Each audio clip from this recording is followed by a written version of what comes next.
चलिए, तो देखिए लास्ट क्लास हम लोगों ने केमिकल बॉन्डिंग के अंदर बहुत सारी चीज़ें कवर कर ली थी, है ना। मैंने आपको बॉन्ड पैरामीटर्स करवाए थे, एक तो मैंने बॉन्ड लेंथ और बॉन्ड ऑर्डर निकालना सिखा दिया था आपको। चलो आते हैं वहीं से आगे बढ़ रहे हैं और सीखने जा रहे हैं बॉन्ड एंगल। तो जो अपना अगला पैरामीटर है वो क्या है,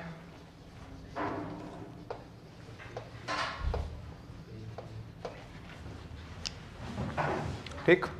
तो बॉन्ड एंगल क्या होता है ये तो आप अच्छे से जानते ही हो भाई। सेंट्रल एटम को कनेक्ट करते हुए जो सराउंडिंग एटम एंगल बनाते हैं उसी को हम लोग क्या बोलते हैं, बॉन्ड एंगल। जैसे मान लो आपके पास कंपाउंड है ये CH Cl F Br, तो इसमें देखो आपके different different types of bond angle है। एक बॉन्ड एंगल है HCBr, इसको कैसे डिनोट करते हैं, HCBr। ऐसे BrCF, तो इसको कैसे डिनोट करते हैं, BrCF। तो जिस पर बॉन्ड एंगल बन रहा है उसको सेंटर में लेकर चलते हैं, इसका नोटेशन होता है, ठीक है। अब बात आती है बॉन्ड एंगल कंपेयर कैसे करते हैं। तो बॉन्ड एंगल का कंपैरिजन बड़ा ही आसान है, आपको वही चेक पॉइंट्स देखेंगे हम। तो सबसे पहले आप क्या करोगे, सबसे पहला जो चेक पॉइंट है वहां पे देखोगे डिटरमाइन हाइब्रिडाइजेशन। कैसे करो, ऐसे लिख लो, check whether hybridization is same or not। अगर सेम है, नहीं है, डिफरेंट है, तो लॉटरी लग गई। जैसा हाइब्रिडाइजेशन वैसा क्या मिल जाएगा आपको, एंगल। तो सबसे पहले हम चेक करेंगे हाइब्रिडाइजेशन। फिर अगर हाइब्रिडाइजेशन सेम हो जाए, if hybridization is same, if hybridization is same, then check for lone pairs, ठीक। तो जहां पर ज्यादा नंबर ऑफ लोन पेयर्स होंगे, क्योंकि मैंने आपको सिखाया था रिपल्शन और बॉन्ड एंगल एक दूसरे के क्या होते हैं, inversely proportional.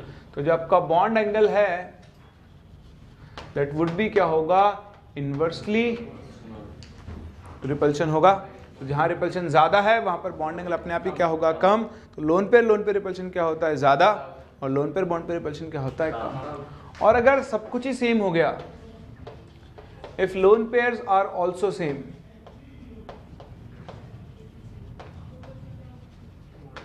Then apply bent rule. फिर आप बॉन्ड एंगल देखोगे परसेंटेज एस कैरेक्टर से, और बॉन्ड एंगल क्या होता है, परसेंटेज कैरेक्टर डायरेक्टली प्रश्न होता है। जिसमें परसेंटेज कैरेक्टर ज्यादा होंगे उसमें इलेक्ट्रॉन होल्ड करने की पावर क्या होगी, ज्यादा। तो बॉन्ड एंगल भी क्या होगा, उसका बढ़ेगा, क्योंकि रिपल्शन कम होता जाएगा। या पहले समझ लो, sp का बॉन्ड एंगल होता है 180, sp2 का होता है 120, sp3 का होता है 109 डिग्री। तो जैसे जैसे परसेंटेज कैरेक्टर कम होता जा रहा है वैसे वैसे बॉन्ड एंगल क्या होता जा रहा है, डिक्रीज। तो ये 3 चेक पॉइंट्स हैं, इसके बेसिस पर आप क्या कर सकते हो, बड़ी आसानी से बॉन्ड एंगल्स कंपेयर कर सकते हो। जरा ध्यान से देखें, लोन पेयर, हाँ लोन पेयर जाएगा उस ऑर्बिटल में जिसमें सबसे ज्यादा परसेंटेज कैरेक्टर होंगे, जिसकी इलेक्ट्रॉनिटी सबसे ज्यादा होगी। तो देखिए एक छोटा सा क्वेश्चन करते हैं, compare the bond angle in following. तो गिवन स्पीसीज में आपको क्या करना है, बॉन्ड एंगल कंपेयर करना है। पहला है आपके पास CO3 2 minus CO2 and CH4। Second है आपके पास NH2 minus NH3 and NH4 plus.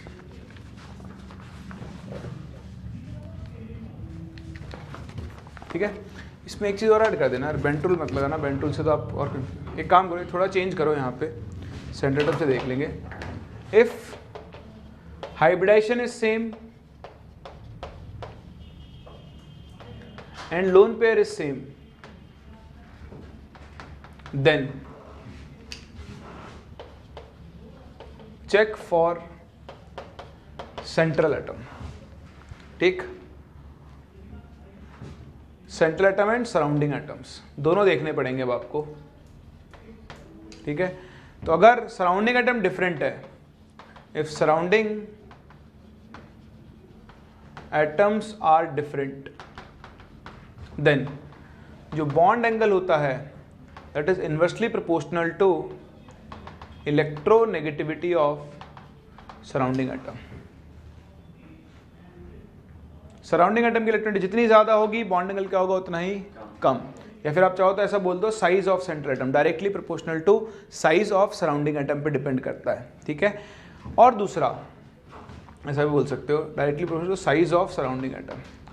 और अगर सराउंडिंग एटम सेम है और सेंट्रल एटम डिफरेंट है, if central atom is different then उस केस में bond angle is directly proportional to electronegativity of central atom, ठीक है। तो अभी आप देख लोगे ऑर्डर्स के अंदर जैसे हम करेंगे। देखें और एग्जांपल थर्ड आपके पास है ClO4 माइनस, ClO3 माइनस और ClO2 माइनस। फोर्थ ऑर्डर है आपके पास NO2 minus, NO2 plus and NO3 minus.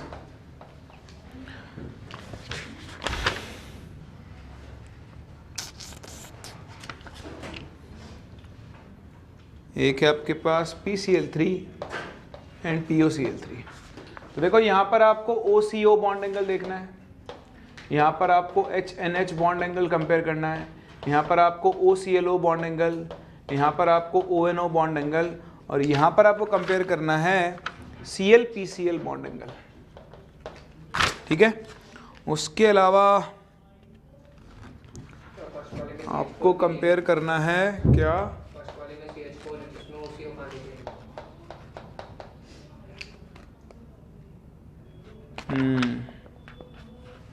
तो इसमें आप वो ले लो XCX कर लो, जनरलाइज कर दो।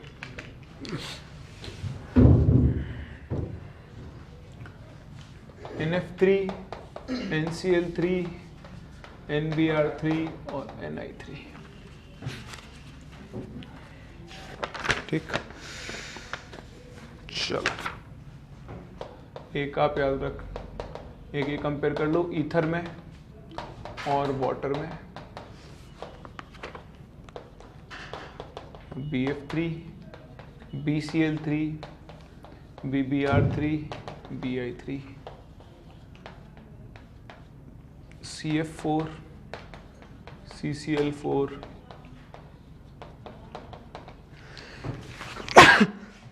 सॉरी। तो देखो आपको बॉन्ड एंगल कंपेयर करने, तो जो मैंने आपको रूल सिखाया बस आपको सिंपल रूल फॉलो करना है। स्टार्ट करें।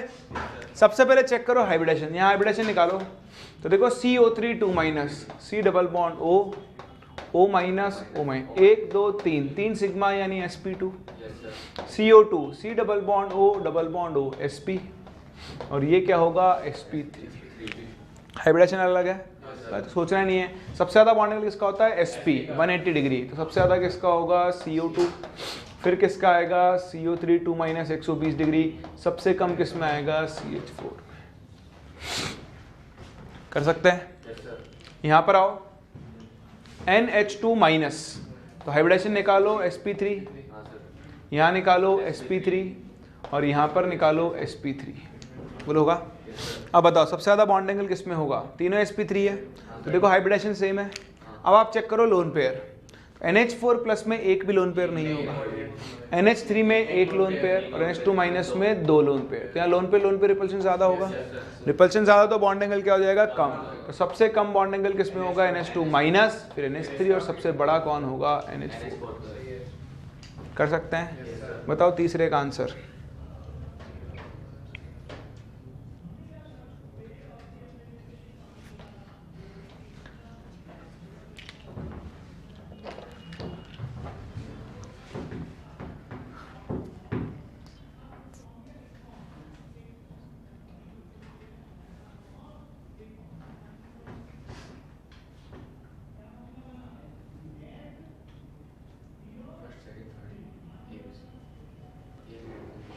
सबसे ज़्यादा किसका, फिर CO3 माइनस, फिर CO2 माइनस। कैसे, वही देखो सब में हाइब्रिडेशन निकालो आप, sp3 आएगा। फिर आप चेक करोगे क्या, लोन पेयर। देखो ClO4 माइनस में oxygen oxygen oxygen O minus, साथ के साथ इलेक्ट्रॉन काम में आ गए। Double bond O double bond O, एक lone pair O minus Cl, double bond O lone pair O minus. तो यहाँ सबसे ज़्यादा लोन पेयर है, यहाँ पर बॉन्ड एंगल क्या होगा, सबसे कम होगा। बोलो कर सकते हैं।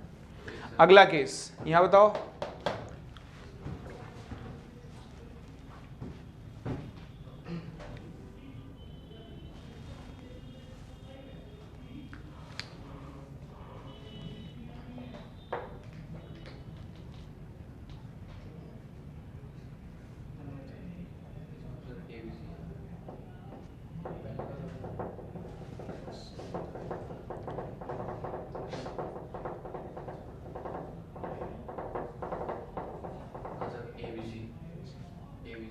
सबसे बड़ा ए का, फिर बी और फिर सी।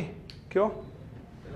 इसका हाइब्रिडेशन sp2, इसका हाइब्रिडेशन क्या आएगा sp, और इसका हाइब्रिडेशन क्या आएगा sp2।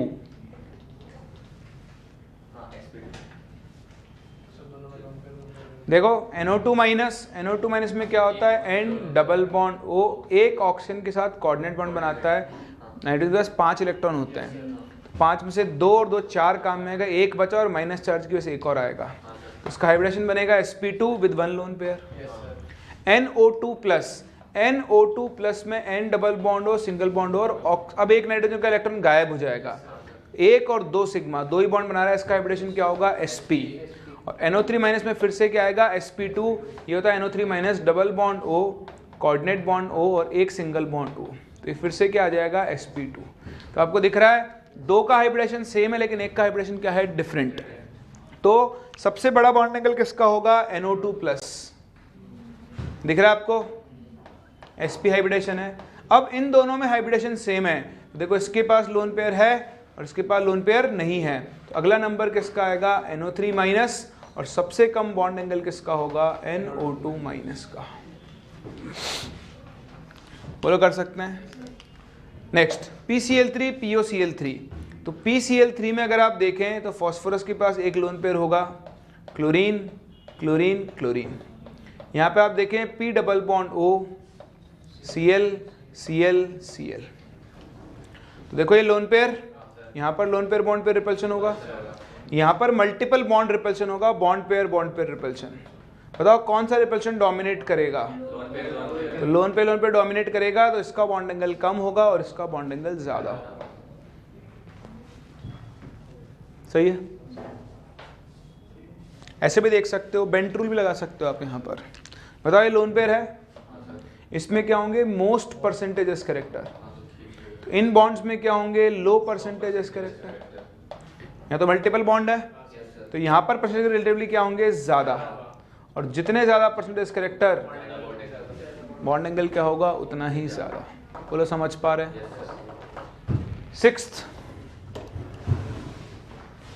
सिक्स्थ में देखो हाइब्रिडेशन सेम है, nitrogen nitrogen nitrogen nitrogen, central atom same है, डिफरेंट कौन है, सराउंडिंग एटम। तब आप देखो इसको आप समझ सकते हो NFF, ठीक है। 2-3 तरीके इसको समझने के, Cl Cl Cl। देखो ये लोन पेयर है, या तो आप सराउंडिंग एटम की, इसको रटो मत, आप खुद चेक कर लो, इलेक्ट्रॉन नेगेटिविटी से देख सकते हो। बताओ फ्लोरीन की इलेक्ट्रॉनिटी ज्यादा होती है एज कम्पेयर टू क्लोरीन, तो फ्लोरीन इस लोन पेयर को अपनी तरफ खींचेगा, ये भी खींचेगा क्लोरीन, पर बहुत कम खींच पाएगा क्योंकि क्लोरीन नाइट्रोजन की इलेक्ट्रॉनिटी ऑलमोस्ट क्या होती है, सेम। तो अगर फ्लोरीन इसको अपनी तरफ खींचेगा तो बताओ यहाँ लोन पेयर जब इस तरफ आएगा तो लोन पेयर बॉन्ड पे रिपल्शन बढ़ेगा।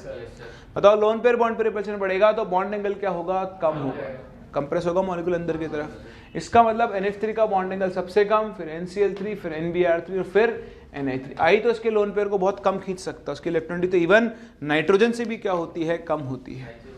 साइज से कर सकते हो, chlorine chlorine chlorine fluorine fluorine fluorine, chlorine बड़े साइज का है, आयोडीन तो और बड़ा हो जाएगा, तो और बड़ा होगा तो बताओ इनके बीच में क्या क्रिएट होगी, स्टेरिक हिंड्रेंस साइज की वजह से, तो ये दूर जाएंगे तो बॉन्ड एंगल क्या होगा, बढ़ेगा। तो इसलिए Ni3 में बॉन्ड एंगल सबसे ज्यादा होगा और NF3 में क्या होगा, सबसे कम। ये वाटर, ऑक्सीजन के पास 2 लोन पेयर, ये ईथर, इसमें भी ऑक्सीजन के पास 2 लोन पेयर। ये मैं आपको पढ़ा चुका हूँ, वाटर में बॉन्ड एंगल कितना होता है, 104.5। वैसे हाइब्रिडेशन दोनों में ही क्या आता है, sp3। तो बॉन्ड एंगल आना कितना चाहिए था, 109 डिग्री 28 मिनट। देखो यहाँ लोन पे रिपल्शन की वजह से बॉन्ड एंगल क्या होता है, और भी कम। ईथर, तो फिर तो ईथर में तो देखो लोन पे रिपल्शन है। ये मैं आपको क्यों पढ़ा रहा हूँ कि एक एक्सेप्शनल वो है, ये आपसे डायरेक्टली पूछ सकता है। ईथर में क्या है, 2 मिथाइल ग्रुप हैं, इनको हम बोलते हैं बल्की ग्रुप। तो ये आपके 2 बल्की ग्रुप्स हैं। इन बल्की ग्रुप्स में रिपल्शन की वजह से क्या होता है, बॉन्ड की ओपनिंग होती है, दूर जाएंगे। इसका जो बॉन्ड एंगल है वो ग्रेटर देन 109 डिग्री 20 मिनट, जो होना चाहिए sp3 के हिसाब से उससे भी बड़ा हो जाता है।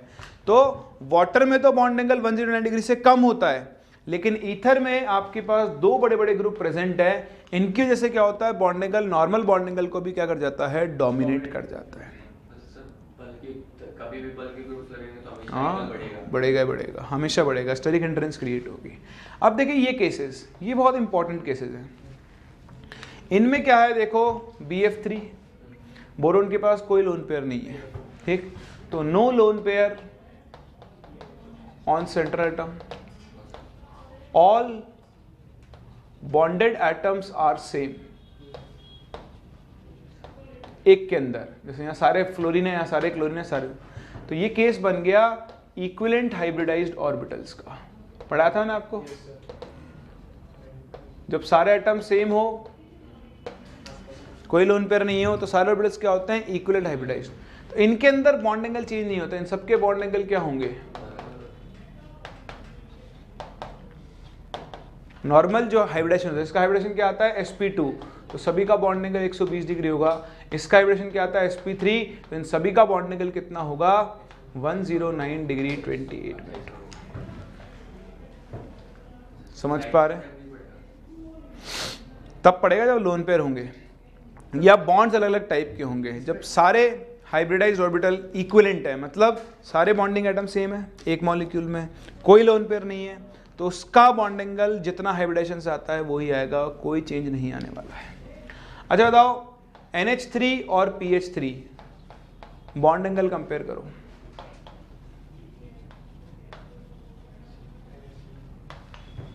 किसका बॉन्ड एंगल ज्यादा होगा, क्यों?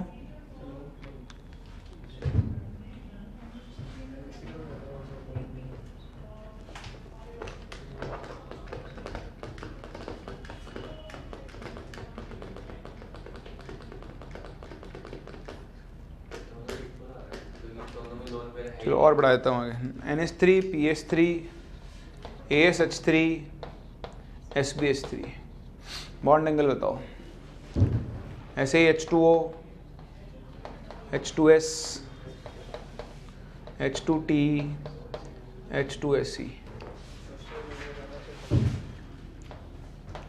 CH4, SiH4, GH4, SNH4।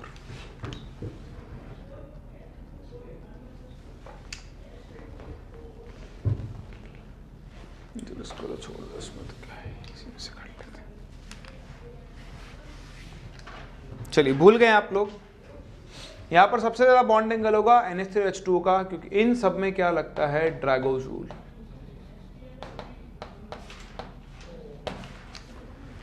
तो 15th यानी नाइट्रोजन फैमिली और 16th यानी ऑक्सीजन फैमिली के हाइड्राइड्स दिख जाए, 3rd पीरियड है उससे नीचे वाले, उन सब में ड्रैगोज रूल लगता है, उन सबके बॉन्ड एंगल क्लोज टू क्या होता है, 90 डिग्री। तो मैंने आपको बताया हुआ था, डाउन द ग्रुप जाने पर डिक्रीज होते जाते हैं। तो याद रखो, ये सब आपसे डायरेक्टली पूछा जा सकता है, तो ये बहुत इंपॉर्टेंट ट्रेंड है, इसको याद रखना, ये आपसे डायरेक्टली पूछा जा सकता है। ड्रैगोज रूल की वजह से इन हाइड्राइड्स के बॉन्ड एंगल्स क्या होते हैं, क्लोज टू 90 डिग्री होते हैं। समझ में आता है? कोई डाउट किसी को? चलिए, तो ये था आपके पास बॉन्ड एंगल और बॉन्ड एंगल कंपेयर करने के केसेस। सबसे पहले आप हाइब्रिडेशन देखोगे, उसके बाद आप क्या चेक करोगे, सेंट्रल एटम के पास लोन पेयर्स हैं या नहीं है। लोन पेयर्स हैं तो इसके पास ज़्यादा लोन पेयर्स होंगे, उसमें रिपल्शन ज़्यादा होगा, बॉन्ड एंगल क्या होगा, कम होगा। और अगर लोन पेयर भी सेम हो गए तो फिर आप सराउंडिंग एटम और सेंट्रल एटम के हिसाब से डिसाइड करोगे। कर सकते हैं? कोई दिक्कत है किसी को? आगे बढ़ूँ? चलिए, तो ये थे आपके बॉन्ड पैरामीटर्स। बॉन्ड पैरामीटर्स को कवर करने के बाद हम एक और छोटा सा टॉपिक पढ़ने जा रहे हैं, that is called dipole moment. ठीक है, तो डाइपोल मोमेंट आपके लिए यूजफुल है। डाइपोल मोमेंट के बेसिस पर आप एक मॉलिक्यूल पोलर है या नहीं, इस चीज़ का आइडिया लगा सकते हैं। तो आओ सीखते हैं क्या होता है डाइपोल मोमेंट और कैसे हम डाइपोल मोमेंट को यूज़ करते हैं।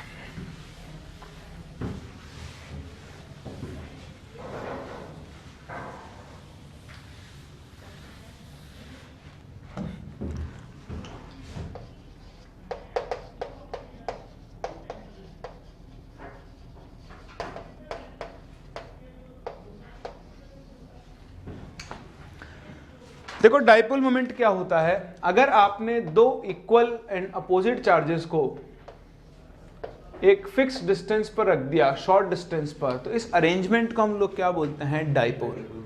अगर इसके चार्ज का मैग्नीट्यूड और डिस्टेंस के बीच के डिस्टेंस को मल्टीप्लाई कर दें तो वो जो टर्म बनता है उसी को हम लोग क्या बोलते हैं, उसका डाइपोल मोमेंट बोलते हैं। तो इस डाइपोल का हमने मोमेंट ले लिया और इसी का नाम रख दिया डाइपोल मोमेंट। जैसे कि आप सभी जानते हैं ये एक वेक्टर क्वांटिटी होती है। कैसी क्वांटिटी होती है, vector. And contradictory to physics में आप डाइपोल की डायरेक्शन लेते हो माइनस से प्लस की तरफ, केमिस्ट्री में हम लोग कहाँ लेकर चलते हैं, प्लस से माइनस। डाइपोल को हम यहाँ पर रिप्रेजेंट करते हैं by this arrow which is pointing. देखो इसकी पूंछ पे प्लस बन गया ना, तो ये दिखाई इसी को रहा है कि प्लस से किसकी तरफ बनाते हैं, इसको हम माइनस की तरफ बनाते हैं।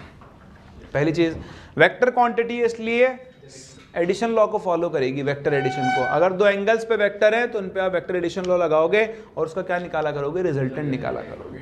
डाइपोल मोमेंट का फायदा क्या है, अच्छा इसकी यूनिट चार्ज डिस्टेंस, तो इसकी ऐसे यूनिट होती है कूलम्ब्स इनटू मीटर, क्या होती है, और इसकी एक और यूनिट होती है डिबाई, क्या होती है, डिबाई, कैपिटल डी डिनोट करते हैं। तो जो 1 डिबाई होता है वो होता है 3.33 इंटू 10⁻³ कूलम्ब्स इनटू मीटर। एक कन्वर्जन आप थोड़ा सा ध्यान रख लेना, 1 डिबाई कितना होता है, 3.33 इंटू 10⁻³ कूलम्ब्स इनटू मीटर। अब इसके बहुत सारे एप्लीकेशंस होते हैं, तो सबसे पहला एप्लीकेशन होता है एप्लीकेशन ऑफ डाइपोल मोमेंट। तो दो मेजर एप्लीकेशन है, उसमें पहला एप्लीकेशन है polar and non polar character या polar and non polar nature. एक गिवन मॉलिक्यूल पोलर है या नहीं वो हम किससे डिसाइड करते हैं, उसकी म्यू वैल्यू से। हम उसका म्यू नेट निकालते हैं। अगर किसी मॉलिक्यूल का म्यू नेट 0 आ गया तो वो मॉलिक्यूल कैसा होता है, नॉन पोलर। और अगर किसी मॉलिक्यूल का म्यू नेट 0 आ गया, नॉन 0 आ गया, तो वो मॉलिक्यूल कैसा होता है, पोलर। देखें आपके पास दो तरह के कोवेलेंट बॉन्ड होते हैं। अगर हम कोवेलेंट बॉन्ड्स को कैटेगराइज करें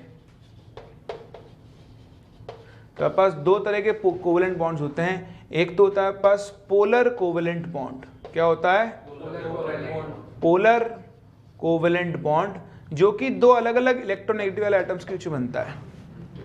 कार्बन फ्लोरीन, बताओ कौन ज्यादा नेगेटिव है, तो फ्लोरीन इससे इलेक्ट्रॉन लेगा तो फ्लोरीन पे पार्शियल नेगेटिव चार्ज आएगा, कार्बन पर पार्शियल पॉजिटिव। अगर दो सेम इलेक्ट्रोनेगेटिव वाले एटम्स के बीच में बॉन्ड बना है तो देखो दोनों की इलेक्ट्रॉनिटी सेम है, किसी पर कोई चार्ज नहीं आएगा, ऐसे बॉन्ड को हम कौन सा बॉन्ड बोलते हैं, नॉन पोलर बॉन्ड। किसी मॉलिक्यूल के अंदर अगर पोलर बॉन्ड है तो वो पोलर हो, ये जरूरी। किसी मॉलिक्यूल में पोलर बॉन्ड होने के बाद भी वो कैसा हो सकता है, नॉन पोलर। क्यों, क्योंकि उसका म्यू नेट क्या आ सकता है, 0। तो पोलर बॉन्ड होना पोलर होने की कंडीशन नहीं है। पोलर होने की कंडीशन क्या है, उसका म्यू कैसा आना चाहिए, नॉन 0। तो अगर म्यू नेट नॉन 0 आया तो आपका मॉलिक्यूल पोलर होगा, म्यू नेट 0 आ गया तो मॉलिक्यूल कैसा होगा, नॉन पोलर होगा। बोलो बात समझ में आती है। तो आओ इसके बेसिस पर हम पोलर और नॉन पोलर नेचर निकालना सीखते हैं। जैसे मैंने आपसे कहा कि मेरे पास है CCl4, पहले आपको बताता हूँ कैसे निकालते हैं हम लोग। तो देखो, if in a molecule all the bonds are of same type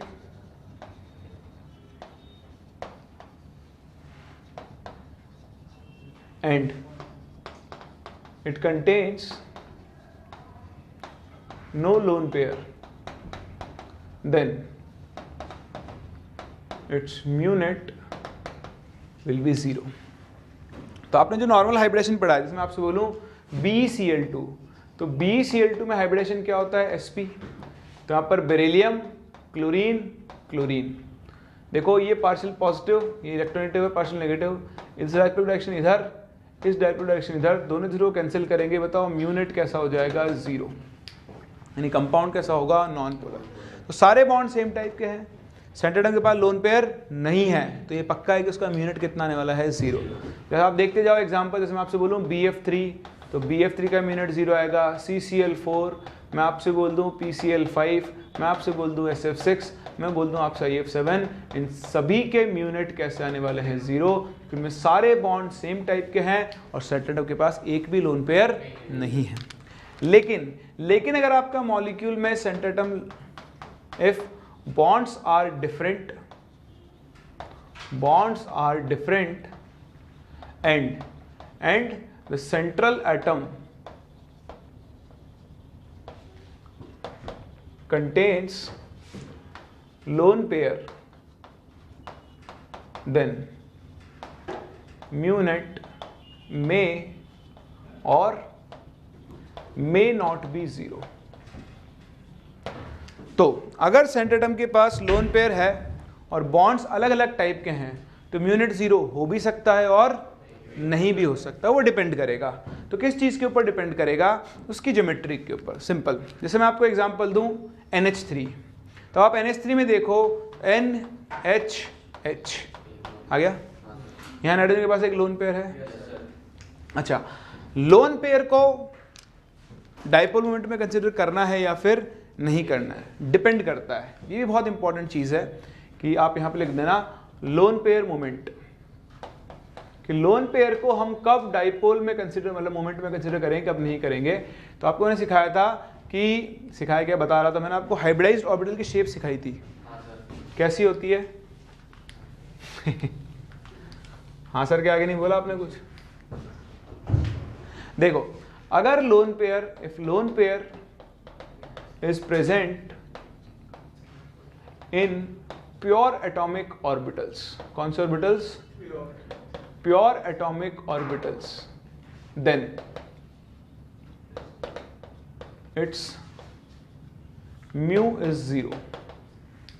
तो उसका म्यू हम कंसिडर नहीं करते हैं। क्यों? जैसे मान लो लोन पेयर p ऑर्बिटल में है, तो p ऑर्बिटल में आप सिखाया था एक का नेगेटिव एक का पॉजिटिव होता है, तो साइन नहीं होते हैं, है ना। तो आधा इलेक्ट्रॉन क्लाउड इधर है, आधा इलेक्ट्रॉन क्लाउड उधर है, तो ये न्यूक्लियस है, इस वाले डायरेक्शन इधर, इस वाले डायरेक्शन इधर। बताओ म्यू यूनिट कितना आ जाएगा? 0। मान लो आप पर d ऑर्बिटल है, तो d की शेप ऐसी होती है सिमेट्रिकल, तो इसका डाइपोल इधर, इस वाले का इधर, इस वाले का इधर, इस वाले का इधर, सब एक दूसरे को क्या कर देंगे? कैंसिल। तो क्योंकि प्योर ऑर्बिटल सिमेट्रिकल होते हैं, तो उस केस में उनका म्यू यूनिट कैसा आएगा? 0। लेकिन अगर आपका lone pair, if lone pair is present in hybridized orbital, then its lone pair moment is considered। तो फिर हम इसका लोन पेयर मोमेंट कंसिडर करते हैं, क्योंकि देखो हाइब्रिडाइज्ड ऑर्बिटल की शेप मैंने आपको ऐसी बताई थी, ये कैसा होता है? अनसिमेट्रिकल। कैसा होता है? अनसिमेट्रिकल। तो इसके अनसिमेट्रिकल नेचर की वजह से इसकी डायरेक्शन इधर, इसकी डायरेक्शन इधर, देखो दोनों अलग अलग हैं, बताओ कुछ ना कुछ इसका म्यू यूनिट जरूर आएगा। तो जब तक आपका लोन पेयर हाइब्रिडाइज्ड ऑर्बिटल में प्रेजेंट है, आपको उस लोन पेयर का मोमेंट भी कंसिडर करना होगा। समझ पा रहे हैं? अब देखिए ये NH3 है, बताओ नाइट्रोजन हाइड्रोजन कौन ज्यादा इलेक्ट्रोनेगेटिव? तो नाइट्रोजन के ऊपर क्या आएगा? पार्शियल नेगेटिव चार्ज, इस पर पार्शियल पॉजिटिव, इस पर पार्शियल पॉजिटिव, इस पर। तो इसकी डायरेक्शन इधर, इसकी डायरेक्शन इधर, इसकी डायरेक्शन इधर, और लोन पेयर की डायरेक्शन इधर। बताओ सभी एक डायरेक्शन में आ रहे हैं, बताओ इसका म्यू नेट कैसा होगा? नॉन जीरो, मतलब ये कंपाउंड कैसा होगा? पोलर। समझ पा रहे हैं? इसमें आपसे बात करूं H2O, H2O में कितने लोन पेयर होते हैं? 2। और आप देख सकते हो हाइब्रिडाइजेशन होता है sp3, तो आपका lone pair sp3 hybridised orbital में प्रेजेंट है। तो देखो इसकी डायरेक्शन इधर, इसकी डायरेक्शन इधर, इसकी इधर, इसकी इधर, नेट आएगा, तो ये भी कैसा होगा? पोलर। म्यू नेट कैसा आएगा? Non zero. इसका मतलब मॉलिक्यूल में अगर लोन पेयर आ गया तो उसका म्यू नेट कैसा आएगा? Non zero. ये कहना गलत है। लोन पेयर होने के बाद भी म्यू नेट कैसा आ सकता है? 0 आ सकता है। फॉर एग्जाम्पल हम ले लेते हैं एक एग्जाम्पल ऑफ XeF2। XeF2 में जिनॉन के पास 3 लोन पेयर है। हाइब्रिडाइजेशन निकालो। अरे दिख रहा है ना, 1 2 3 और 2 बॉन्ड, ये 5। हाइब्रिडाइजेशन क्या आएगा इसका, sp3d। बताओ sp3d में ज्योमेट्री क्या होती है, ट्राइगोनल बाई पिरामिडल। तो देखो लोन पेयर कहाँ पर आएगा, मिनिमम रिपल्शन पोजीशन पे, एक फ्लोरीन ऊपर और एक फ्लोरीन नीचे। तो अब आप देखें ध्यान से, यहाँ पर 3 लोन पेयर के मोमेंट्स हैं, यानी 3 वेक्टर्स हैं जो एक दूसरे से 120 डिग्री एंगल पर हैं। बताओ 3 वेक्टर जब एक दूसरे से 120 डिग्री एंगल पर होते हैं तो उनका रिजल्टेंट कितना आता है, 0। कितना आता है, 0। तो इनका इस वाले तीनों का तो म्यू नेट 0 आ गया। इधर फ्लोरीन, ये वाला डाइपोल मोमेंट इधर, फ्लोरीन ज्यादा इलेक्ट्रोनेगेटिव है, ये वाला इधर, ये दोनों भी कैंसिल कर देंगे तो इसका पूरे का ही म्यू नेट कितना आ गया, 0। तो लोन पेयर होने का मतलब ये नहीं है कि मॉलिक्यूल हमेशा पोलर ही आएगा। लोन पेयर होने के बाद भी आपका मॉलिक्यूल नेचर में कैसा हो सकता है, नॉन पोलर हो सकता है। बोलो बात समझ में आ रही है, किसी को डाउट है इसके अंदर? तो इस तरह से आप किसी भी मॉलिक्यूल के अंदर क्या कर सकते हो, डाइपोल मोमेंट कैलकुलेट कर सकते हो और उसे कंपेयर भी कर सकते हो। इसे एक और केस में आपको करवाऊं, बताओ NH3, क्वेश्चन सिंपल सा मेरा, which is more polar, NH3 और NF3, इन दोनों में से कौन ज्यादा पोलर है ये आपको बताना है। चलिए कॉपी कर लो और ये सॉल्व करो। चलिए, तो दिख रहा है आपको यहाँ पे कौन ज्यादा पोलर होगा, NH3 will be more polar than NF3। Reason क्या है, ज्योमेट्री बनाओ, हाइड्रोजन हाइड्रोजन हाइड्रोजन, यहाँ पर कौन आएगा, फ्लोरीन फ्लोरीन एंड फ्लोरीन। तो देखो लोन पेयर, यहाँ पर भी लोन पेयर होगा। अब देखो ये नाइट्रोजन हाइड्रोजन, इसका डाइपोलाइजेशन इधर, इसकी इधर, इसकी इधर और इसकी भी इधर, सबकी एक साइड में। लेकिन यहाँ देखो डाइपोल की डायरेक्शन इधर जाएगी, सॉरी लोन पेयर की तो, लेकिन ये सारे इधर आएंगे, एक दूसरे को कैंसिल करेंगे तो ऑब्वियसली इसका म्यू नेट कम आएगा और इसका म्यू नेट क्या आएगा, ज्यादा है। वो तो कर सकते हैं कंपेयर। अच्छा बताओ,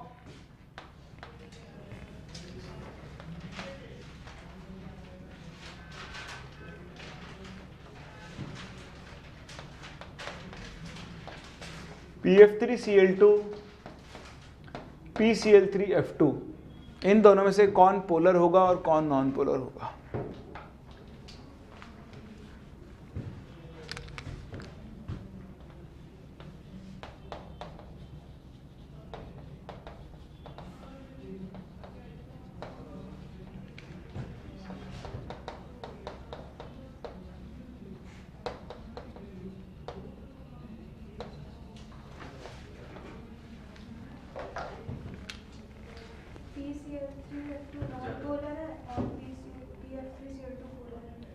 PF3Cl2 पोलर और PCl3F2 कैसे?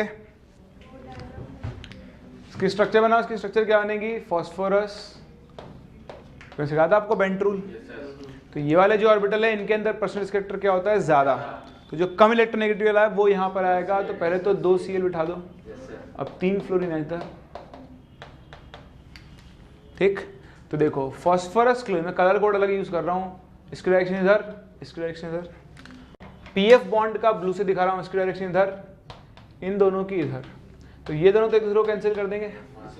अब देखो इन दोनों का एक रिजल्टेंट आएगा और ये दोनों सेम, इसलिए इसका म्यू नेट कैसा आ जाएगा, नॉन जीरो। सेम होते तो 0 हो जाता।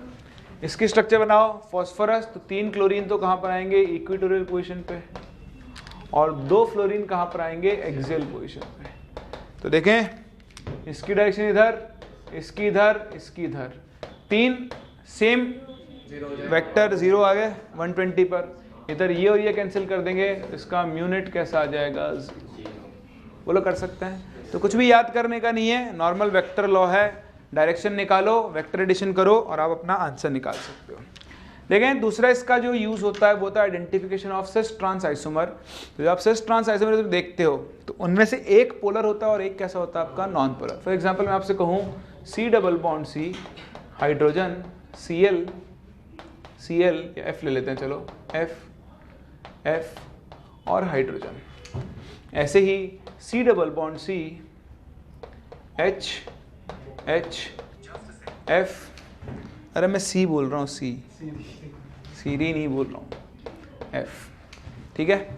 अब आप देखो इसकी डायरेक्शन इधर, इसकी डायरेक्शन इधर, इसकी डायरेक्शन इधर, इसकी डायरेक्शन इधर।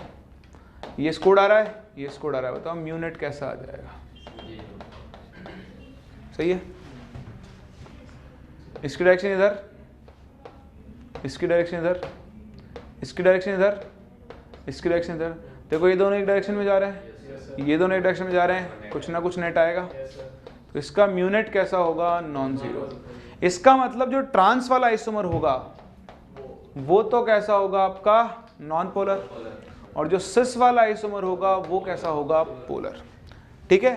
लेकिन इनमें केसेस हैं। ये तब है व्हेन बोथ द ग्रुप्स, नहीं, हाँ, सेम और आर इलेक्ट्रॉन विथड्रॉइंग।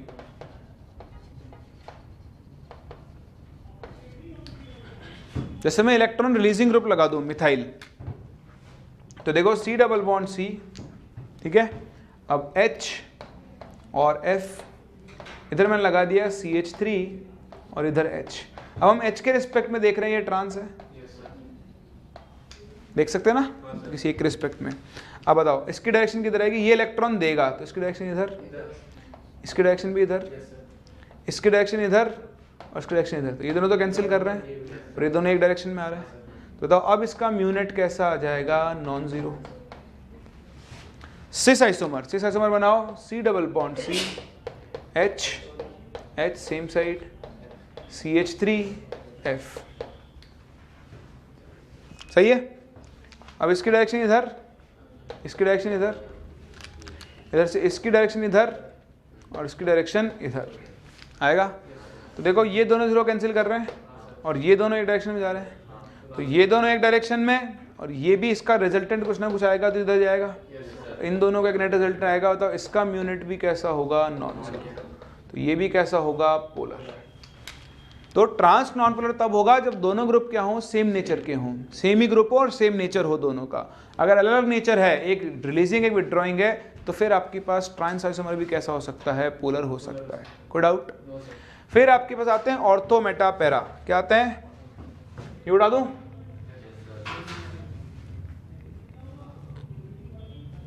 इससे तो ये तो हो गया होगा ना। वो मैं दूर जाना नहीं चाहता इसलिए वहां से। चलो कोई नहीं, चल लेते हैं। अब आप देखो कई बार आपके पास ऑर्थो मेटा पैरा आइसोमर्स होते हैं। जैसे मैं आपको बताऊं,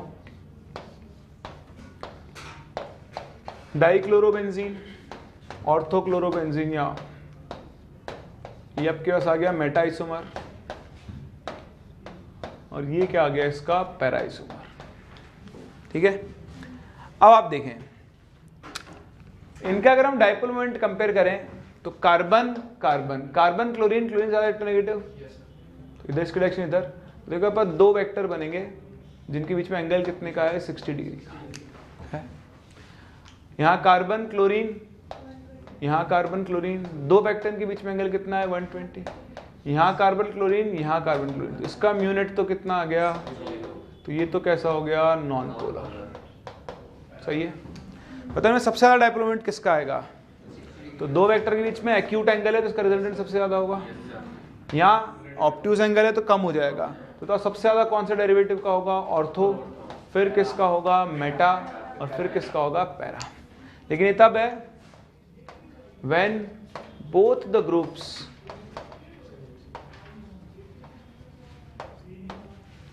are electron withdrawing and same group है और इलेक्ट्रॉन विथड्रॉइंग है। अगर अब इनमें से एक इलेक्ट्रॉन विथड्रॉइंग और एक इलेक्ट्रॉन क्या हो जाए? रिलीजिंग हो जाए। when one group is electron withdrawing and other is electron releasing, तो उस केस में क्या होगा? देखो फिर से,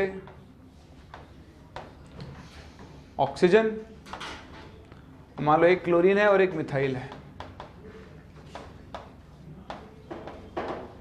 फिर देखें, सॉरी ऑक्सीजन बोल देना इसको, ये मिथाइल है और लास्ट ग्रुप में क्या होगा? ये क्लोरीन होगा और ये मिथाइल होगा। है? चलिए अब बताओ इसकी डायरेक्शन इधर और इसकी डायरेक्शन इधर, तो अब दो वेक्टर होगा, इनके बीच में एंगल कितना है 120 डिग्री। इसकी डायरेक्शन इधर और इसकी डायरेक्शन इधर, दो वेक्टर में एंगल कितना है 60 डिग्री। इसकी डायरेक्शन इधर और इसकी भी इधर, दोनों सेम डायरेक्शन में जा रहे हैं। तो इस बार सबसे ज़्यादा डायपोल मोमेंट किसका होगा? पहली बात तो सभी का म्यू नेट कैसा है? सबसे ज़्यादा किसका होगा? पैरा, फिर मेटा, सॉरी ऑर्थो, फिर कौन होगा? मेटा, सॉरी गलत कर दिया ना, सही तो है। सबसे ज़्यादा पैरा, फिर कौन होगा? मेटा, और सबसे कम किसका होगा? ऑर्थो।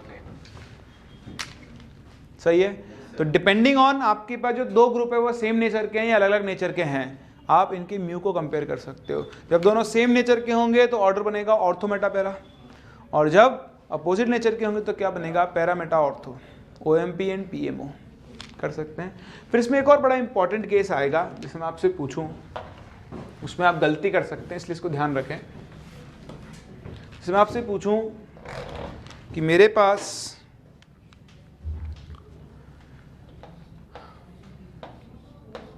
ये मॉलिक्यूल है OH OH, बताओ ये पोलर होगा या नॉन पोलर?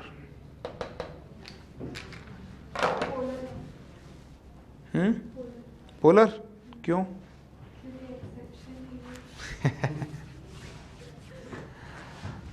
चलो ये बहुत बढ़िया जवाब लगता है मुझे, बहुत एक्सेप्शन है ये। तो फिर ये बताओ, अब ये तो एक्सेप्शन नहीं पढ़ा होगा आपने।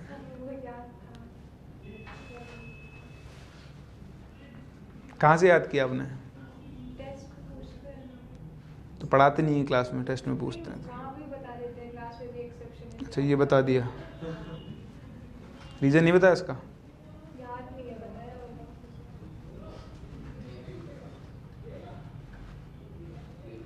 नहीं, चलिए इसका म्यूनेट आएगा नॉन जीरो और इसका भी म्यूनेट आएगा नॉन जीरो। तो फिर हमने जो भी कहानी बोली वो तो गलत होगी। कहाँ गई? ये रही, ये रही। Cl सेम ग्रुप था, यहाँ तो म्यूनेट जीरो आ रहा था, यहाँ ऐसा क्या बदल गया कि म्यूनेट जीरो है? देखो यहाँ पर क्लोरीन के पास 3 लोन पेयर है, मानते हो, और यहाँ ऑक्सीजन के पास क्या है? 2 लोन पेयर। अब अगर आप यूँ बोलो कि इसके पास लोन पेयर है, तो वो भी बोला हो मेरे पास भी 3 लोन पेयर है, तुम सबसे ज़्यादा लोन पेयर है मेरे पास, फिर क्या चक्कर है?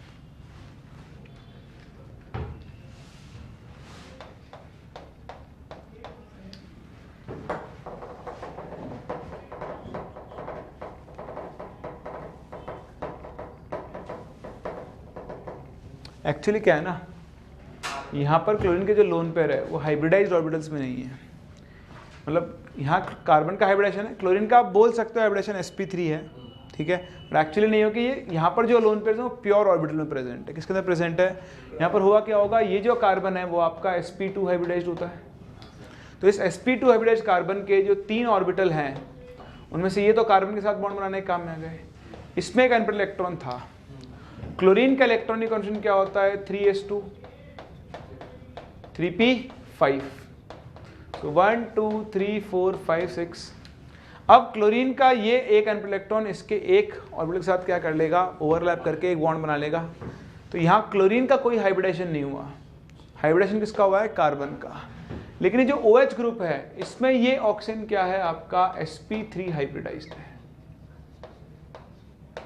क्योंकि ऑक्सीजन एक साथ कार्बन हाइड्रोजन के साथ जब बॉन्ड बनाएगा और अगर उसने अपने प्योर ऑर्बिटल यूज किए हैं तो बॉन्ड लेंथ्स और बॉन्ड एंगल्स क्या आएंगे? अलग अलग आएंगे।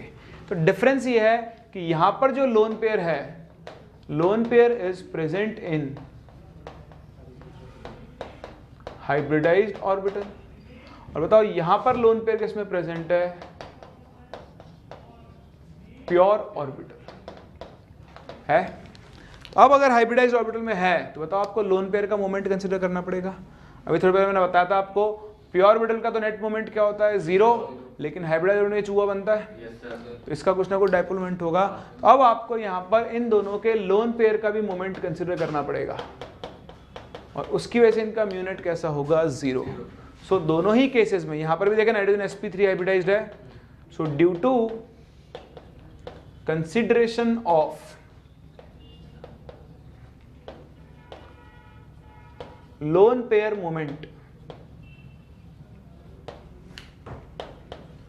म्यू नेट कैसा होगा, नॉन जीरो होगा। तो इस तरह से आप म्यू कंपेयर करके आइसोमर्स का आइडिया लगा सकते हो। अगर सेम टाइप के ग्रुप्स हैं तो ऑर्थो मेटा पैरा में से ऑर्थो का क्या होता है, म्यू सबसे ज़्यादा, फिर मेटा और फिर पैरा। लेकिन अगर ऐसे केसेस आ जाए तो आप इनमें गलती मत करना, इन केसेस में पैरा आइसोमर का म्यू जीरो नहीं होता है। क्यों? क्योंकि यहाँ पर लोन पेयर किस में प्रेजेंट होता है, हाइब्रिडाइज्ड ऑर्बिटल्स के अंदर प्रेजेंट होता है। कोई डाउट समझ में आता है आप लोगों को? क्या? हाँ, रेजोनेंस भी होगा, उससे भी एक्सप्लेन कर सकते हो। होगा जब लोन पेयर काम में आता है ना रेजोनेंस के अंदर, तो उसका जो डाइपोल मोमेंट है वो कम हो जाता है। ठीक है, वो तो वहाँ पे भी आएगा, सीएल का तो प्लस एम इफेक्ट होता है। ठीक है, तो उससे भी आप बोल सकते हो, बट ज़्यादा अप्रोप्रिएट रीजनिंग इसकी ये होती है। चले आगे। फिर इसका तीसरा एप्लीकेशन होता है calculation of percentage ionic character. तो ये एज सच बहुत कभी काम में तो नहीं आया मेंस में, हो सकता है पूछ ले। इसमें क्या होता है, एक फॉर्मूला होता है कि किसी भी कोवेलेंट बॉन्ड में अगर आपको परसेंटेज आयनिक कैरेक्टर निकालने हैं, percentage ionic character in a covalent bond, तो उसका फॉर्मूला होता है mu observed upon mu theoretical into 100। यहाँ से निकालते हैं, इसको समझ लेना एक बार ध्यान से। जैसे मान लो मेरे पास HCl का एक मॉलिक्यूल है और मैंने आपको उसका म्यू दे दिया है कुछ 1.25D है। ठीक है, ये वैल्यू मैंने आपको दी है। अब मैंने आपसे कह दिया कि इनके बीच की जो बॉन्ड लेंथ है, HCl बॉन्ड लेंथ, ठीक है, उसकी वैल्यू आ गई कुछ, लेट्स से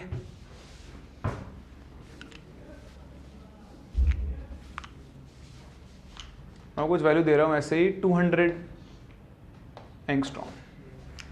ठीक है, आपको इस बॉन्ड में परसेंटेज आयनिक कैरेक्टर निकालना है। तो देखो ये जो वैल्यू दी हुई है ना, वैल्यूज डिफर कर सकती है, मैंने ऐसे ही दी है, उल्टा भी आ सकता है, बट आप कंसेप्ट समझें। तो ये जो दिया हुआ होता है ना क्वेश्चन में, तो हो गया म्यू ऑब्जर्व्ड। अब आप म्यू थ्योरेटिकल कैसे निकालोगे? तो भाई जब H और Cl होंगे, बताओ क्लोरीन ज्यादा नेगेटिव है, तो इस पर क्या आएगा, पार्शियल नेगेटिव चार्ज।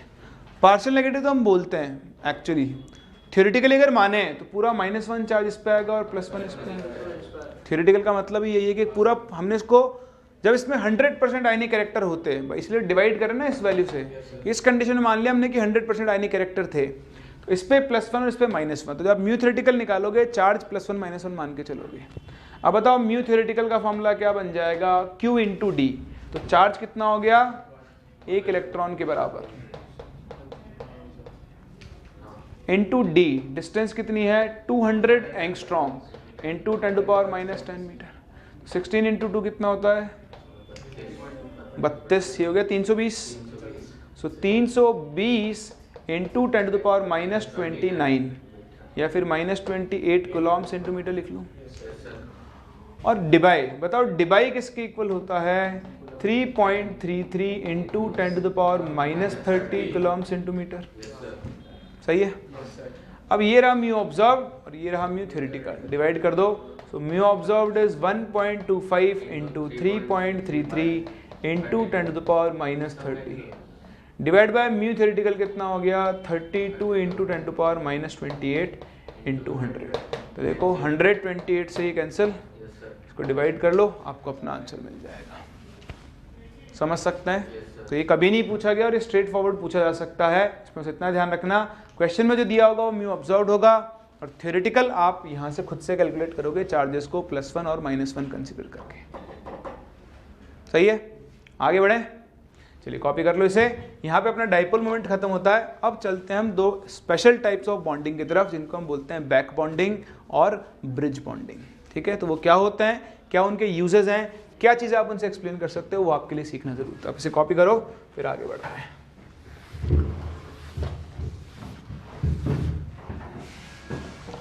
चलो तो देखो, सीखो बैक बॉन्डिंग। ये भी एक बहुत इंपॉर्टेंट फिनोमिना है, काम की चीज़ है।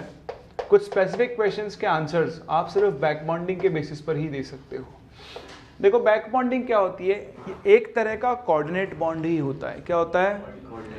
इसमें क्या होता है, दो एटम्स होते हैं, एक A और एक B। ठीक, तो इनमें क्या होता है, एक एटम के पास तो एक वेकेंट ऑर्बिटल होता है, एक के पास क्या होता है, एक भरा हुआ ऑर्बिटल होता है। ठीक, अब अगर ये दोनों एटम बॉन्डेड हैं एक दूसरे से और इनके पास दो ऐसे ऑर्बिटल हैं जो एक दूसरे के पैरेलल हैं, इनमें से एक खाली है और एक के पास क्या है, खाली ऑर्बिटल एक्स्ट्रा इलेक्ट्रॉन पेयर्स हैं, तो ये क्या कर सकता है, अपने इलेक्ट्रॉन पेयर्स का शेयरिंग करके क्या बना सकता है, एक पाई बॉन्ड बना सकता है। क्या बना सकता है? इसी पाई बॉन्ड को हम क्या बोलते हैं, बैक बॉन्ड, या फिर आप इसे पाई डेटिव बॉन्ड के नाम से भी जानते हो, क्योंकि एक टाइप ऑफ क्या बन रहा है, कोऑर्डिनेट बॉन्ड बन रहा है। लेकिन कोऑर्डिनेट बॉन्ड हम सिर्फ सिग्मा बॉन्ड्स को बोलते हैं। किसको बोलते हैं? इसलिए हम इसको बैक बॉन्ड बोल देते हैं, या फिर हम इसे पाई डेटिव बॉन्ड के नाम से भी जानते हैं। सिग्मा डेटिव नहीं होता। अगर आपसे कोई कहता है कोऑर्डिनेट बॉन्ड काउंट करो, तो आपको सिर्फ सिग्मा बॉन्ड काउंट करने होते हैं। पाई डेटिव को आप कोऑर्डिनेट बॉन्ड के अंदर काउंट नहीं करोगे, क्योंकि वहाँ क्या होता है, वो जो कोऑर्डिनेट बॉन्ड बना वो एक और एटम के बीच में बनता है, एक ही बॉन्ड बनता है। यहाँ पहले कोवेलेंट बॉन्ड बन चुका है, उसके बाद दूसरा बॉन्ड बन रहा है, तो उसे हम कोऑर्डिनेट की कैटेगरी के अंदर बोलने के लिए इसको क्या बोल देते हैं, पाई डेटिव बॉन्ड बोल देते हैं। बोलो बात समझ में आ रही है?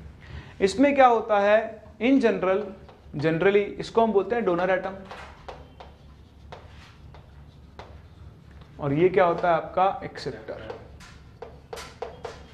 ठीक, तो जो जनरली होता है, generally donor belongs to second period. ठीक, लाइक आपके पास ऑक्सीजन हो गया, फ्लोरीन हो गया, नाइट्रोजन हो गया, बट थर्ड पीरियड एलिमेंट भी हो सकते हैं, समटाइम्स I, S, ये सब भी क्या होता है, आयोडीन हो गया, सल्फर हो गया, can also show back bonding. तो जनरली आपको सेकेंड पीरियड का एलिमेंट मिलेगा, पर कुछ स्पेसिफिक केसेस में ये दूसरे पीरियड के एलिमेंट भी हो सकते हैं। ठीक है, दूसरी चीज, बैक बॉन्डिंग की जो टेंडेंसी होती है, the tendency to show back bonding, मैं BB लिख रहा हूं इसको, है ना, decreases with increase in bond length, या तो ऐसा बोल लो, एंड साइज ऑफ ऑर्बिटल्स। तो जैसे जैसे ऑर्बिटल का साइज बढ़ता जाएगा, बैक बॉन्डिंग शो करने की टेंडेंसी क्या होती जाएगी, कम। जैसे मान लो आपके पास दो ऑर्बिटल हैं 2p2p, तो 2p2p में बैक बॉन्डिंग के चांसेस क्या होंगे, ज्यादा। अब अगर आप पर 2p3p हो गया, तो 3p में क्या होगी, बॉन्ड लेंथ बढ़ जाएगी, एटॉमिक ऑर्बिटल का साइज बढ़ गया, तो ये 2p और ये 3p, बताओ बैक बॉन्डिंग की टेंडेंसी क्या हो जाएगी, कम। ये 2p रहा, अगला ऑर्बिटल हो गया 4p, तो फिर बैक बॉन्डिंग के चांसेस क्या हो जाएंगे, और भी कम, क्योंकि ओवरलैपिंग क्या होगी, इफेक्टिव नहीं होगी। तो जैसे जैसे एटम्स का साइज बढ़ता जाता है, वैसे वैसे बैक बॉन्ड बनाने की टेंडेंसी क्या हो जाती है, कम। तो बैक बॉन्डिंग शो करने के लिए क्या होना चाहिए, आपका जो सेंट्रल एटम है, क्या होना चाहिए, सेंट्रल एटम के पास खाली ऑर्बिटल होने चाहिए, और जो सराउंडिंग एटम है उसके पास क्या होना चाहिए, एक्स्ट्रा इलेक्ट्रॉन पेयर्स, तभी जाके क्या हो सकती है, बैक बॉन्डिंग। तो देखो एक बहुत इंपॉर्टेंट ऑर्डर है जो हम बैक बॉन्डिंग से एक्सप्लेन करते हैं। आप लोगों को याद होगा, चाहो तो आप पन्ने पलट के देख सकते हो इतिहास के, लुईस एसिड कैरेक्टर। मैंने आपको शुरू में लुईस एसिड लुईस बेस पढ़ाए थे, तो वहाँ सिखाया था कि BF3 का लुईस एसिड कैरेक्टर सबसे कम होता है, फिर BCl3, फिर BBr3 और फिर Bi3। लुईस एसिड यानी इलेक्ट्रॉन पेयर लेने की टेंडेंसी, जिसके पास जितनी ज़्यादा, जिसके ऊपर पॉजिटिव चार्ज होगा या जितना ज़्यादा इलेक्ट्रॉन डिफिशिएंट होगा, भाई पॉजिटिव चार्ज है तो उतना ज़्यादा इलेक्ट्रॉन डिफिशिएंट होगा, तो उसके इलेक्ट्रॉन लेने के चांसेस भी क्या होंगे, उतने ही ज़्यादा। तो अगर आप नॉर्मल तरीके से जाओ तो देखो boron, fluorine, fluorine, fluorine, fluorine ज़्यादा इलेक्ट्रोनेगेटिव है, इससे इलेक्ट्रॉन खींचेगा, बोरोन पे पॉजिटिव चार्ज बढ़ेगा, बोरोन की इलेक्ट्रॉन लेने की टेंडेंसी क्या होगी, बढ़ेगी। तो BF3 सबसे अच्छा लुईस एसिड होना चाहिए था, पर नहीं होता। रीज़न क्या है, बैक बॉन्डिंग। क्या रीज़न है, देखें बोरोन, फ्लोरीन, बोरोन में क्या है, अगर आप बोरोन का इलेक्ट्रॉनिक कॉन्फ़िगरेशन देखो, यहाँ दिखाता हूँ मैं आपको, तो वो होता है 2s2 2p1, और एक्साइटेड स्टेट में क्या हो जाएगा, 2p2। अब देखो बोरोन में क्या होगा, ये sp2 हाइब्रिडेशन होगा। तो sp2 हाइब्रिडेशन से बोरोन के पास 3 sp2 हाइब्रिडाइज्ड ऑर्बिटल्स होंगे जिनमें एक एक अनपेयर्ड इलेक्ट्रॉन है। उससे क्या करेगा, 3 फ्लोरीन एटम के साथ 3 सिग्मा बॉन्ड बना लेगा। लेकिन अभी बोरोन के पास एक खाली p ऑर्बिटल बच गया है, वेकेंट 2p ऑर्बिटल है। अगर मैं फ्लोरीन की बात करूं तो फ्लोरीन का इलेक्ट्रॉनिक कॉन्फ़िगरेशन होता है 2s2 2p5। सो 1 2 3 4 5। फ्लोरीन के पास एक अनपेयर्ड इलेक्ट्रॉन है, तो एक अनपेयर्ड इलेक्ट्रॉन तो आ गया बॉन्ड बनाने का काम। अब फ्लोरीन के पास p ऑर्बिटल बचे हैं 2 जिनमें एक इलेक्ट्रॉन पेयर है।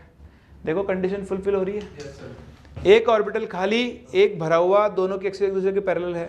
बताओ इन दोनों के बीच में क्या होगी, बैक बॉन्डिंग, और क्या बन जाएगा, पाई बॉन्ड। ऐसा ही एक ऑर्बिटल फ्लोरीन के पास, इसके पास भी है, Yes, sir. तो फिर इससे टूटेगा और इससे बन जाएगा। फिर इसके पास भी है, इन दोनों से टूटेगा और इससे बनता जाएगा। यानी ये बैक बॉन्ड उछलता रहेगा, एक बार इसके बीच में, एक बार उसके बीच में, एक बार उसके बीच में, फिर इधर फिर इधर फिर इधर। तो इस तरह से इन तीनों के बीच में क्या बनता है, बैक बॉन्ड बनता है। अब ये बैक बॉन्ड बनने से क्या हुआ, ये बोरोन जिसके पास खाली ऑर्बिटल था उसमें फ्लोरीन ने अपने इलेक्ट्रॉन प्रोवाइड करवा दिए। बताओ इससे बोरोन की इलेक्ट्रॉन डेफिशिएंसी बढ़ेगी या कम होगी, इलेक्ट्रॉन डेफिशिएंसी बढ़ेगी या कम होगी, कम होगी ना। इलेक्ट्रॉन चाहिए थे, फ्लोरीन दे रहा है, तो बताओ बाहर इलेक्ट्रॉन लेने जाएगा क्या, नहीं जाएगा ना। तो इसकी इलेक्ट्रॉन लेने की टेंडेंसी सबसे क्या हो जाएगी, कम। तो इस बैक बॉन्डिंग की वजह से BF3 का लुईस एज कैरेक्टर क्या होता है, सबसे ज्यादा डिक्रीज। अब जैसा मैंने आपको सिखाया, जैसे जैसे साइज बढ़ता जाएगा बैक बॉन्डिंग की टेंडेंसी क्या होती जाएगी, कम। तो यहां पर lowest extent of back bonding होगा,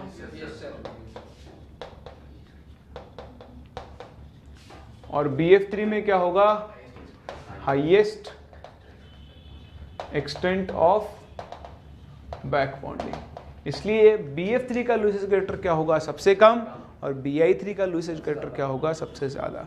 तो कभी भी आपको ऐसा केस लगे जहां पर एक सेंटर एटम के पास वेकेंट ऑर्बिटल है और सराउंडिंग के पास लोन पेयर है, तो उस केस में आपको हमेशा क्या कंसिडर करनी चाहिए, बैक बॉन्डिंग। इसका एक और बहुत ही अच्छा एप्लीकेशन है, मैं थोड़ी लैंग्वेज लिख रहा हूँ, है ना। Due to back bonding fluorine donates its electrons to boron and thus, अगर कोई रिवाइज करो तो याद रहे, its electron deficiency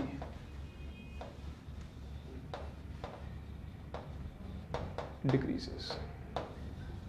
उसकी वजह से क्या होती है, इसकी इलेक्ट्रॉन डेफिशिएंसी डिक्रीज होती है और इसका लुईस एसिड कैरेक्टर क्या होता है, डिक्रीज होता है। ठीक है, लुईस एसिड कैरेक्टर डिक्रीजेस। चलिए आगे बढ़े। इसका सेकंड केस क्या है, जैसे आपके पास एक मॉलिक्यूल होता है, एक मॉलिक्यूल होता है NCH3 होल थ्राइस और NSiH3 होल थ्राइस। ठीक है, यहां पर भी नाइट्रोजन के पास लोन पेयर है, यहां पे नाइट्रोजन के पास लोन पेयर है। कभी कभी क्या होता है, हाइब्रिडेशन चेंज होता है बैक बॉन्डिंग से। चेंज इन हाइब्रिडाइजेशन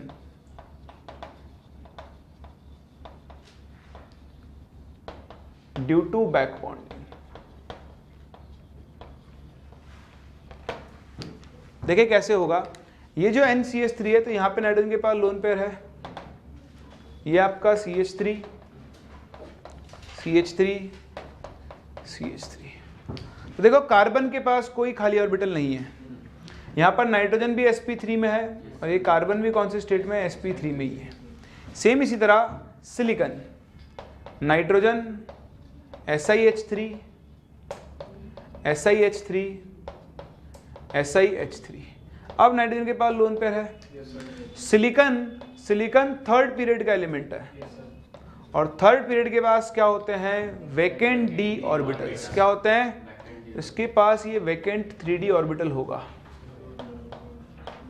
भरा खाली। बताओ क्या होगी, बैक बॉन्डिंग। इस सिलिकॉन के पास भी होगा बैक बॉन्डिंग, इस सिलिकॉन के पास भी होगा बैक बॉन्डिंग होगा।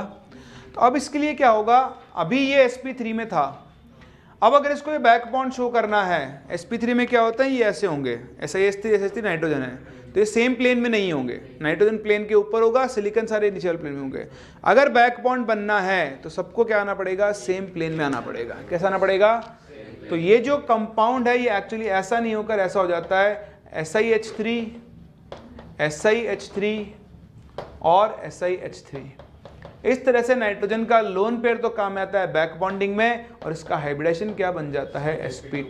तो अगर आप नॉर्मल रूल से देखोगे तो आपको लगेगा कि इसका हाइब्रिडेशन भी sp3 आना चाहिए, और जैसे आपके पास मिथाइल वाला है ये भी कैसा होना चाहिए, नॉन प्लेनर। कैसा होना चाहिए, नॉन प्लेनर। लेकिन ये एक्चुअली कैसा होता है, प्लेनर। तो ये भी एक क्वेश्चन है, बोर्ड्स में पूछाता है 11th पी ब्लॉक के अंदर। बड़ा भी ध्यान रखना, जेई में आपसे डायरेक्टली पूछा सकता है कि NSiH3 और NCH3 होल थ्राइस में से कौन प्लेनर है और कौन नॉन प्लेनर। तो ये प्लेनर है क्योंकि इसके अंदर क्या हो जाती है, बैक बॉन्डिंग होती है। समझ पा रहे हैं। चलिए, बैक बॉन्डिंग के बाद एक और छोटी चीज मैं आपको सिखाऊं, that is called bridge bond.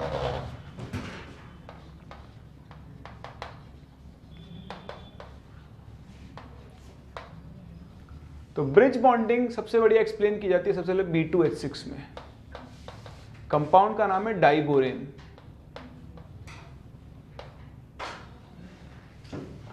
ठीक है, तो डाइबोरेन में क्या होता है, देखें डाइबोरेन एक्चुअली बोरेन का ही डाइमर फॉर्म है, BH3 प्लस BH3। तो BH3 में आप निकालोगे ना तो बोरोन का हाइब्रिडेशन आता है sp2। क्या आता है, मैंने आप बना के भी दिखाया, देखो बोरोन का sp2 है और एक पीरियड उसके पास खाली होता है। तो इसमें क्या होता है, एक स्पेसिफिक टाइप ऑफ बॉन्ड बनता है, जैसे BH3, ये एक H, ये दूसरा H, ऐसे एक और BH3, ये एक H और ये बाकी के दो H। ठीक है, अब क्या है, देखो इस बॉन्ड में एक इलेक्ट्रॉन है, हाइड्रोजन के पास कोई एक्स्ट्रा इलेक्ट्रॉन नहीं है। सिमिलरली इस बॉन्ड में दो इलेक्ट्रॉन है, एक बोरोन का एक हाइड्रोजन का, हाइड्रोजन के पास कोई एक्स्ट्रा इलेक्ट्रॉन, तो हाइड्रोजन डायरेक्टली इसके साथ बॉन्ड फॉर्म नहीं कर सकता। अब यहाँ पर क्या होता है कि बोरोन का ये sp2 हाइब्रिडाइज्ड ऑर्बिटल और हाइड्रोजन का 1s ऑर्बिटल, ये आपस में क्या होते हैं, मिक्स होते हैं। क्या होते हैं, so the sp2 hybridized orbital of boron combines with 1s orbital of hydrogen to form a delocalized orbital।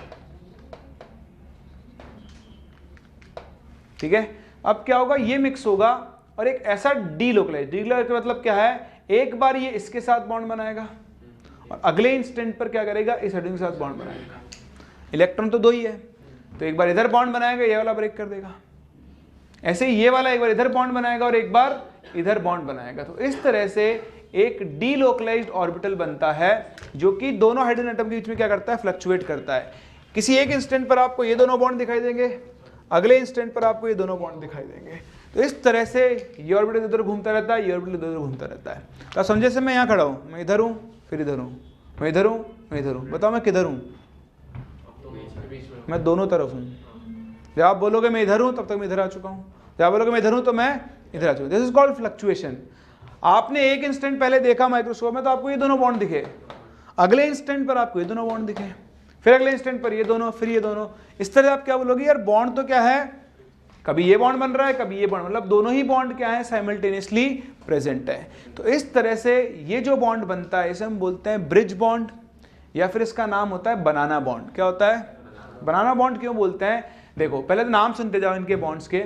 इसमें दो इलेक्ट्रॉन है और इसमें भी दो इलेक्ट्रॉन है, तो अगर ये दो इलेक्ट्रॉन यहाँ है तो यहाँ नहीं है, यहाँ है तो यहाँ नहीं है, कुछ इसी तरह चल रहा है कहानी।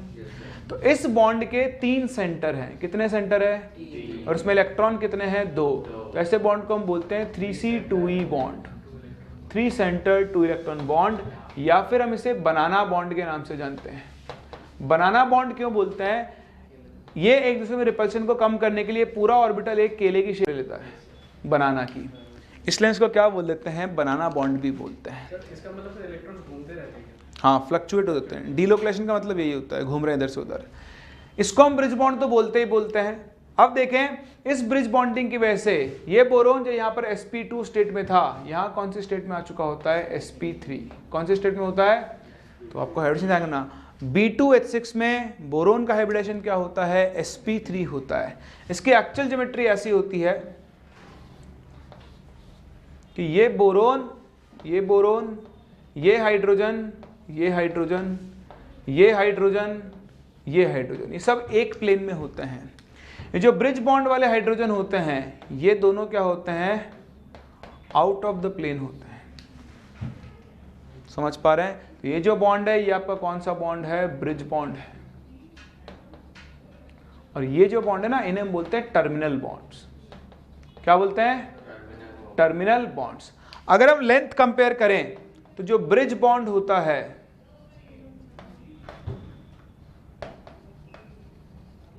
उसकी लेंथ क्या होती है, टर्मिनल बॉन्ड से ज्यादा होती है। बॉन्ड लेंथ अगर कंपेयर करें, सही है। और अगर हम इनकी बॉन्ड स्ट्रेंथ कंपेयर करें तो बताओ बॉन्ड स्ट्रेंथ का ऑर्डर क्या होगा। तो इसमें आप नॉर्मल रूल लगाओगे तो बोलोगे कि जो बॉन्ड लंबा है उसकी स्ट्रेंथ क्या हो जाएगी, कम। लेकिन यहां ऐसा नहीं होता है, ध्यान रखना। Bridge bond is more stronger than terminal bond। ऐसा क्यों, बहुत आसान है। देखो टर्मिनल बॉन्ड में कितने इलेक्ट्रॉन्स हैं, 2। तो हम बोल सकते हैं 2 electrons under the attraction of 2 atoms या 2 न्यूक्लियाई। 2 न्यूक्लियस के अट्रैक्शन में। बताओ यहां कितने इलेक्ट्रॉन्स हैं, 2। लेकिन वो कितने के अट्रैक्शन में है, तो ब्रिज बॉन्ड में क्या है, 2 electrons under the attraction of 3 nuclei. That means more attraction, और more attraction means more stronger bond. तो ये ध्यान रखना, ब्रिज बॉन्ड लेंथ में भी बड़ा होता है लेकिन साथ साथ क्या होता है, स्ट्रेंथ में भी ज्यादा।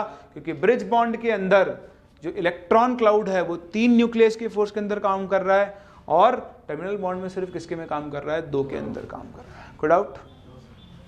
चलिए और देखें, ये कॉपी हो गया आप लोगों का, सबका हो गया?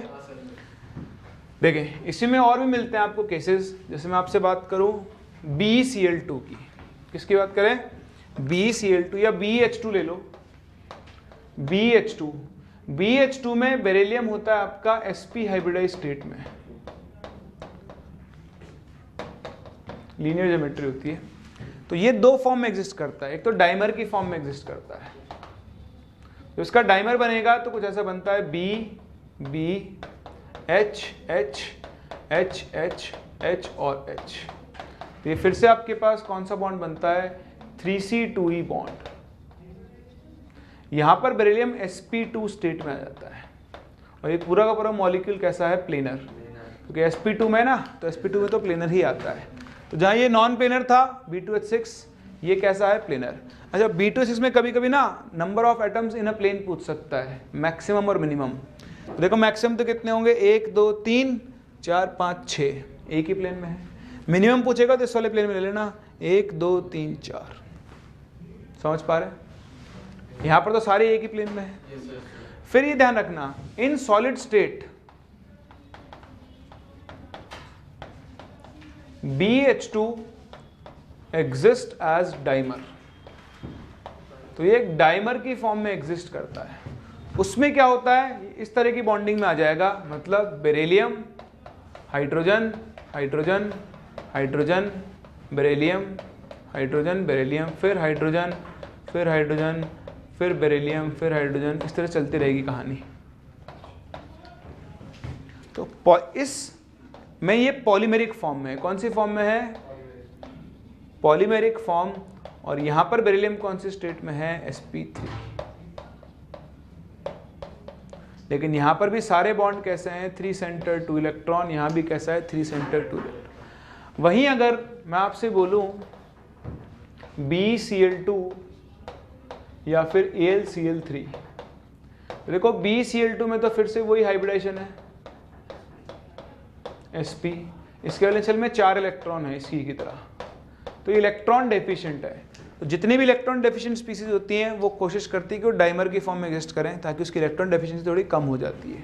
तो अगर मैं BCl2 का डाइमर बनाऊं तो ये क्लोरीन, ये क्लोरीन, ये बेरिलियम, ये बेरिलियम, एक क्लोरीन इधर, एक क्लोरीन इधर। अब क्या है, क्लोरीन के पास तो एक्स्ट्रा इलेक्ट्रॉन होते हैं, तो 2 इलेक्ट्रॉन तो इस बॉन्ड में और ये वो बनाएगा कोऑर्डिनेट बॉन्ड। ऐसे ही एक बॉन्ड इससे बना रखा है, इससे क्या बना लेगा, कोऑर्डिनेट बॉन्ड। तो यहां पर इस तरह का बॉन्ड नहीं बनता। यहां पर क्लोरीन के पास एक्स्ट्रा इलेक्ट्रॉन है तो 2, ये वाला बॉन्ड तो नॉर्मल एक बेरिलियम और एक क्लोरीन के इलेक्ट्रॉन से बनेगा। ये वाला जो होगा वो क्या बनेगा, इसके कोऑर्डिनेट बॉन्ड से बनेगा। तो यहां पर भी 2 इलेक्ट्रॉन है, यहां पर भी 2। तो इस बॉन्ड में कितने इलेक्ट्रॉन है, 4, और सेंटर कितने हैं, 3। तो इसे हम बोलते हैं 3C4E बॉन्ड। जैसे AlCl3, AlCl3 के वैलेंस शेल में 6 इलेक्ट्रॉन है, तो अगर ये डाइमर बना ले तो उसके 8 हो जाएंगे इलेक्ट्रॉन। तो AlCl3 में भी डाइमर बनता है, chlorine, chlorine, aluminium, chlorine, chlorine, chlorine, chlorine. तो ये बॉन्ड नॉर्मल, ये बॉन्ड नॉर्मल। अब ये इससे एक कोऑर्डिनेट बॉन्ड बनाएगा और ये इससे एक कोऑर्डिनेट बॉन्ड। तो देखो यहाँ एल्यूमिनियम कौन से स्टेट में आ चुका है, sp3, यहाँ भी कौन सा आ चुका है, sp3 आ गया। बताओ ये बॉन्ड फिर से कौन सा है, 3C4E बॉन्ड। तो ये होती है आपकी ब्रिज बॉन्डिंग। मैं आपको क्यों बताया कि आपको पता होना चाहिए कि 3C2E बॉन्ड क्या होता है और 3C4E बॉन्ड क्या होता है। तो जब किसी इलेक्ट्रॉन डेफिशिएंट स्पीसीज के पास हाइड्रोजन होगा तब तो वो कौन सा बॉन्ड बनाएगा, 3C2E, और कोई इलेक्ट्रॉन रिच होगा लाइक क्लोरीन, ऑक्सीजन, इस तरह के, तब वो कौन सा बॉन्ड बनाएगा, 3C4E। तो इसमें सबसे इंपॉर्टेंट ये है, ये डिटेल आप याद रखें, ये फिर भी ऐसा इंपॉर्टेंट नहीं है। इसमें आपको सिर्फ 3C2E और 3C4E देखना आना चाहिए, और इसके से डेटा आपसे डायरेक्टली पूछा सकता है। दोनों में से कौन सा बॉन्ड लंबा होता है, ब्रिज, कौन सा बॉन्ड स्ट्रांग होता है, ब्रिज बॉन्ड स्ट्रांग होता है। कर सकते हैं। चलिए इसे आप कॉपी कर लें, फिर हम 5 मिनट गैप रखते हैं और उसके बाद स्टार्ट करते हैं विद मॉलिक्यूलर ऑर्बिटल थ्योरी, है ना। चलो।